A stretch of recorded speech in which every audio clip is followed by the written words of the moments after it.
आप पत्रकार साथी हैं, बुद्धिजीवी हैं, इससे पहले भी कई एक्सरसाइज ऐसी हुई हैं। लखनऊ में कार्यक्रम हुए, दिल्ली में हुए, डिफेंस एक्सपो लगा, बड़े बड़े उद्योगपति बुलाए गए, एमओयू हुए। मैं ये जानना चाहता हूँ कि जो पहले एमओयू हुए वो कितने ज़मीन पर उतरे, और जो एमओयू भारत सरकार से हुए वो ज़मीन पर उत्तर प्रदेश में कितने उतरे। 1 डिस्ट्रिक्ट 1 प्रोडक्ट, वही 1 डिस्ट्रिक्ट 1 प्रोडक्ट कौन चला रहा था? भारतीय जनता पार्टी चला रही थी। भारतीय जनता पार्टी की सरकार ये बताए मैनपुरी की तम्बाकू है, ये 1 प्रोडक्ट है मैनपुरी का। बताओ तम्बाकू के लिए क्या किया इन्होंने, या और बड़े प्रोजेक्ट चल रहे थे उनके लिए क्या किया काम। अगर मैनपुरी में 1 डिस्ट्रिक्ट 1 प्रोडक्ट में ये बताएं कितना बजट दिया है, इटावा में 1 डिस्ट्रिक्ट 1 प्रोडक्ट में कितना बजट दिया है, फिरोजाबाद है 1 डिस्ट्रिक्ट 1 प्रोडक्ट में कितना इन्होंने बजट दिया, और फिर जो पहले से इन्वेस्टमेंट मीट हो चुकी हैं उन इन्वेस्टमेंट मीट के माध्यम से किस ज़िले में क्या आया है, कितना पैसा इन्वेस्ट हुआ, ये सरकार क्यों छिपा रही है, बता क्यों नहीं रही। चाचा शिवपाल जी को सर क्या, अरे अब क्या बता रहे हो, वो तो चाचा साथ आ गए, अब क्या बोल रहे हो कुछ जिम्मेदारी आप देने वाले ए हाँ पूछिए कोई जानकारी वाला इंटेलिजेंट सवाल। राजभर ने अभी देखिए आप इस चक्कर में मत पड़ो। बीजेपी और बीजेपी के लिए कौन काम कर रहा है?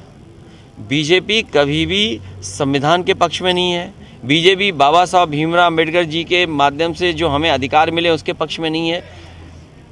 अभी महंगाई चरम सीमा पर है, आपकी बेरोजगारी चरम सीमा पर है, अभी न्याय नहीं मिल रहा है, और देखना बहुत दिनों बाद आपके वोट डालने का अधिकार भी छीन लेंगे। क्या रामपुर में आपने नहीं देखा, क्या मैनपुरी में आपने नहीं देखा कि कितनी फौज लगाई गई थी? लेकिन हम बधाई देना चाहते हैं जनता को और अपने प्रेस के साथियों को जिन्होंने समय समय पर सरकार के खिलाफ और सच्ची खबरें दिखाई। कल मुख्यमंत्री जी ने नियुक्ति पत्र बांटे हैं यूपीपीसीएस के कर्मियों को, जो नियुक्त अधिकारी हुए उनको, लेकिन उन्होंने एक सवाल खड़ा किया कि आपकी सरकार में जो चेयरमैन थे उन्होंने बदनाम कर दिया था, लेकिन आज ऐसा नहीं है। जो आयोग गठित है वो समाजवादी सरकार के समय का आयोग गठित है। बहुत सारी नौकरियां जो समाजवादी सरकार में निकली थीं वो अभी भी आयोग पूरी नहीं कर पाया है, और मुझे तो कई बार ऐसा लगता है कि जो नौकरी मिलनी चाहिए नौजवान को वो सरकार जानबूझ के नहीं देना चाहती है। और कल तो मैं टीवी पर और कई जगह दे रहा था कि रोजगार की क्रांति आने वाली है। इससे बड़ा झूठ और क्या सकता है बीजेपी वालों का कि रोजगार की क्रांति। मुझे याद है फर्रुखाबाद में अभी अग्निवीर की भर्ती हुई थी, 1,26,000 लोगों ने फॉर्म भरा, मात्र मुझे लगता 200 नौजवानों को भी नौकरी नहीं मिली। अगर 1,26,000 फौज के लोग नौकरी भरेंगे और 200 की भी नौकरी नहीं मिलेगी तो कितना रोजगार चाहिए हमें भारत को। इस देश को सबसे ज़्यादा रोजगार की ज़रूरत है, इस देश को सबसे ज़्यादा नौकरी की ज़रूरत है, इस देश को इतना इंफ्रास्ट्रक्चर चाहिए जिससे लोग अपने आप कुछ काम कर सकें। पाकिस्तान के एक नेता हैं बिलावल भुट्टो, उन्होंने एक बयान दिया, उसकी आज पूरे देश में चर्चा है और जगह जगह प्रदर्शन धरने हो रहे हैं। देखिए इन बातों में मत उलझो आप, हम इतनी दूर नहीं जाते हैं। भारतीय जनता पार्टी अपनी नाकामी छिपाने के लिए पाकिस्तान, नाकामी छिपाने के लिए रंग, नाकामी छिपाने के लिए रंग, इस तरह के मुद्दे समय समय पर भारतीय जनता पार्टी लाती है। Thank you. हमें आपको इटावा देखना है मैंने। जिन कार्यकर्ताओं ने और जिन नेताओं ने बूथ पर पार्टी को जिताने का काम किया, जिन कार्यकर्ताओं ने जनता के पास जा कर के और समाजवादी पार्टी के पक्ष में लोगों को जोड़ने का काम किया, उन कार्यकर्ता नेताओं से आज मुलाकात थी। क्योंकि करहल विधानसभा ने अच्छे वोटों से समाजवादी पार्टी को जिताया। जसवंत नगर के बाद अगर किसी विधानसभा ने सबसे अच्छे वोट देकर के जिताया तो वो है करहल विधानसभा। और केवल अभी लोकसभा में नहीं, इससे पहले भी जब चुनाव था उस समय भी आम चुनाव में बड़े बड़े नेता भारतीय जनता पार्टी के आए थे और बड़ी बड़ी बातें करके गए थे। उसके बाद भी जनता ने समाजवादी पार्टी की मदद की। भारतीय जनता पार्टी बात करने में तो है बहुत आगे, इनकी बड़ी बड़ी बातें हैं, लेकिन जब सच्चाई ज़मीन पर देखते हैं तो शून्य दिखाई देता है। जो जो घोषणा भारतीय जनता पार्टी ने की, आज भारतीय जनता पार्टी को आकलन करना चाहिए कि दिल्ली और लखनऊ की सरकार ने क्या उन वादों को पूरा किया है। आज महंगाई चरम सीमा पर है, बेरोजगारी चरम सीमा पर है, और हालात ऐसे पैदा कर दें कि न्याय नहीं मिल सकता। इस सरकार में अब न्याय की उम्मीद मत करिए। अधिकारी और कई ऐसे लोग हैं जो कुर्सियों पर बैठे हैं, वो भारतीय जनता पार्टी के कार्यकर्ता या पदाधिकारी बनकर के फैसला ले रहे हैं। अगर अधिकारी भारतीय जनता पार्टी के नेता बनकर के काम करेंगे तो न्याय कौन देगा? इस सरकार में जनता को न्याय नहीं मिलने वाला।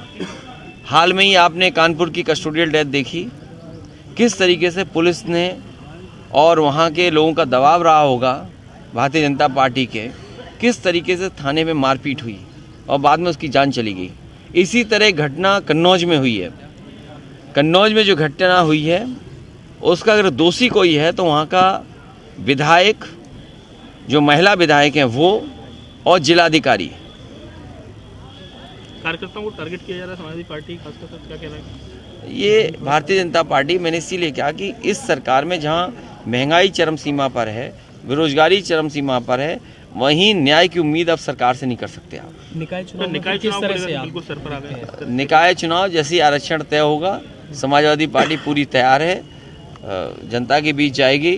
क्योंकि कूड़े की समस्या, नाली की समस्या और जिस तरीके से जीएसटी से व्यापारियों को परेशान करने के लिए एकदम जीएसटी की टीमें निकल पड़ी, व्यापारी लोगों को मैं सावधान करना चाहता हूँ। ये केवल चुनाव के लिए इन्होंने छापे रोके हैं पड़ी। व्यापारी लोगों को मैं सावधान करना चाहता हूँ, ये केवल चुनाव के लिए इन्होंने छापे रोके हैं। चुनाव के बाद आप देखना सबसे ज़्यादा छापे व्यापारियों पे पड़ने जा रहे हैं।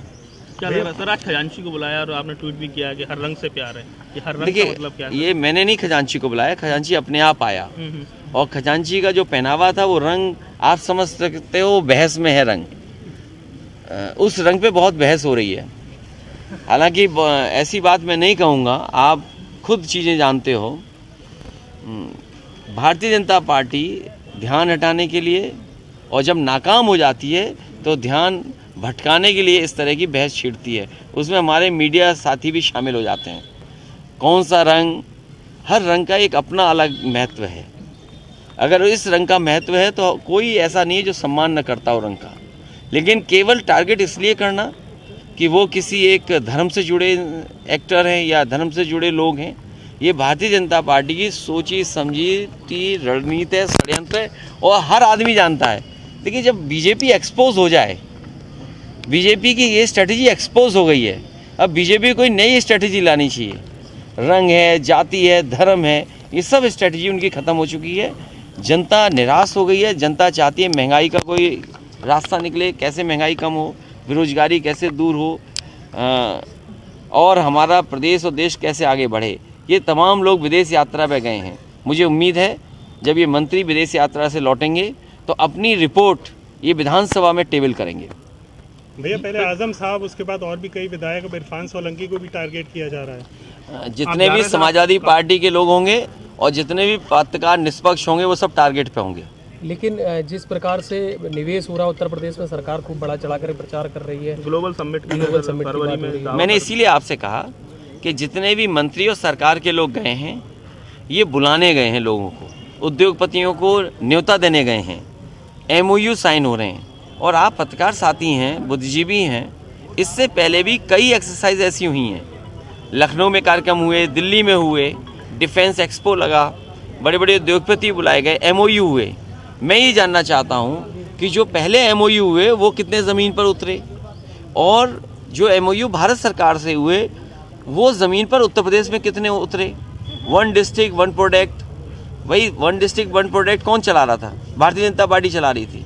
भारतीय जनता पार्टी की सरकार ये बताए मैनपुरी की तम्बाकू है, ये 1 प्रोडक्ट है मैनपुरी का। बताओ तम्बाकू के लिए क्या किया इन्होंने, या और बड़े प्रोजेक्ट चल रहे थे उनके लिए क्या किया काम। नमस्कार, मैं हूं मानक गुप्ता। अगर आपको हमारा ये वीडियो पसंद आया हो तो इसे लाइक और शेयर जरूर करें, और हाँ, हमें सब्सक्राइब और फॉलो करना ना भूलें ताकि आप देश और दुनिया की कोई खबर मिस ना करें। तो जुड़े रहिए हमारे साथ और देखते रहिए News 24।